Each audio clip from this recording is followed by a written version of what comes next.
Muslim ಬಾಂಧವರು ಈದುಲ್ ಅಜಾ ಬಕ್ರೀದ್ ಹಬ್ಬವನ್ನು ಸಂಭ್ರಮ ಸಡಗರದಿಂದ ಆಚರಣೆ. ಬೆಳಗಾವಿ ಜಿಲ್ಲೆ ರಾಮದುರ್ಗ್ ಅಂಜುಮನೆ ಇಸ್ಲಾಂ ಕಮಿಟಿ ಮತ್ತು ಮುಸ್ಲಿಂ ಸಮುದಾಯದ ಬಾಂಧವರು ಇಲ್ಲಿನ ಜಾಮಿಯಾ ಮಸ್ಜಿದ್ ಇಂದ ಈದ್ಗಾಕ್ಕೆ ತೆರಳಿ ಮೌಲಾನಾ ಜಹೂರ್ ಹಾಜಿ ಅವರ ನೇತೃತ್ವದಲ್ಲಿ ಬಕ್ರೀದ್ ಹಬ್ಬದ ಪ್ರಾರ್ಥನೆ ಸಲ್ಲಿಸಿದರು. ಇದು ತ್ಯಾಗ ಬಲಿದಾನದ ಪ್ರತೀಕವಾದ ಪವಿತ್ರ ಈದುಲ್ ಅಜಾವನ್ನು ಇಂದು ಮುಸ್ಲಿಮರು ಶ್ರದ್ಧಾಭಕ್ತಿಯಿಂದ ಆಚರಿಸುತ್ತಿದ್ದಾರೆ. ತ್ಯಾಗ ಬಲಿದಾನವೇ ಈ ಹಬ್ಬದ ಮಹತ್ವ. ಹಿಜರಿ ಶಕೆಯ ದುಲ್ಹಜ್ ತಿಂಗಳ 10ನೇ ದಿನಾಂಕದಂದು ಈ ಹಬ್ಬ ಆಚರಿಸಲಾಗುತ್ತದೆ. ಈ ಸಂದರ್ಭದಲ್ಲಿ ವಿಶ್ವದಾದ್ಯಂತ ಲಕ್ಷಾಂತರ ಭಕ್ತಾದಿಗಳು ಹಜ್ ನಿರ್ವಹಿಸಲು ತೆರಳುತ್ತಾರೆ. ಇಬ್ರಾಹಿಮರ ಕುಟುಂಬದ ತ್ಯಾಗ ಬಲಿದಾನಗಳನ್ನು ಸ್ಮರಿಸುತ್ತಾರೆ. ಆರಾಧನೆಯಲ್ಲಿ ನಿರತರಾಗಿ ಭಾವಪರವಶರಾಗುತ್ತಾರೆ. ಇಷ್ಟಕ್ಕೂ ಇದು ಇಸ್ಲಾಮಿನ ಕಡ್ಡಾಯ ಕರ್ಮಗಳಲ್ಲಿ ಒಂದು.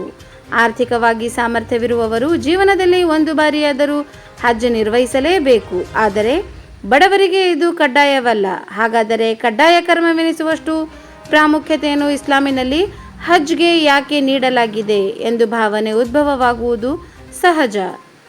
ಪ್ರವಾದಿ ಇಬ್ರಾಹಿಮರು ಬಾಲ್ಯ ಮತ್ತು ಯೌವನದಲ್ಲಿ ಬಹಳಷ್ಟು ಸಂಕಷ್ಟಗಳನ್ನು ಎದುರಿಸಬೇಕಾಗಿ ಬಂದಿತ್ತು. ದೇವನು ನೀಡಿದ ಹಲವಾರು ಸತ ಪರೀಕ್ಷೆಗಳನ್ನು ಎದುರಿಸಿ ಜಯಶಾಲಿಯಾಗಿ ದೇವ ಸಂಪ್ರೀತಿಗೆ ಪಾತ್ರರಾದರು.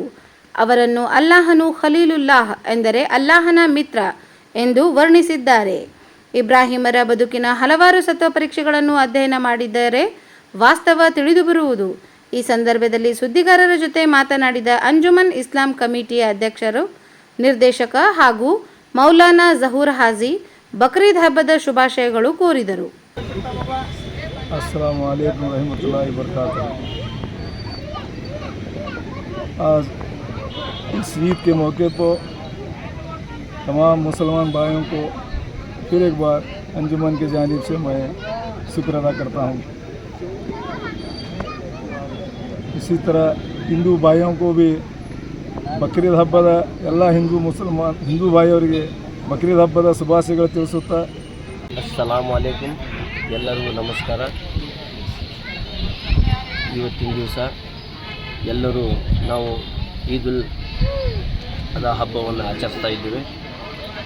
ಎಲ್ಲರಿಗೂ ಈದುಲ್ ಅಜಾ ಹಬ್ಬದ ಶುಭಾಶಯಗಳು, ಬಕ್ರೀದ್ ಹಬ್ಬದ ಶುಭಾಶಯಗಳು. ಇವತ್ತು ರಂಜಾನ್ ಹಬ್ಬದಂತೆಯೂ ಕೂಡ ಅದೇ ಥರ ಈ ಹಬ್ಬದ ವಾತಾವರಣ ಕೂಡ ಇರುತ್ತದೆ. ಈ ಹಬ್ಬದ ವಿಶೇಷತೆ ತ್ಯಾಗ ಮತ್ತು ಬಲಿದಾನ. ತ್ಯಾಗ ಮತ್ತು ಬಲಿದಾನ ಬರೀ ಒಂದೇ ಯಾವುದೋ ಒಂದು ವಿಷಯದಲ್ಲಿ ಅಲ್ಲ.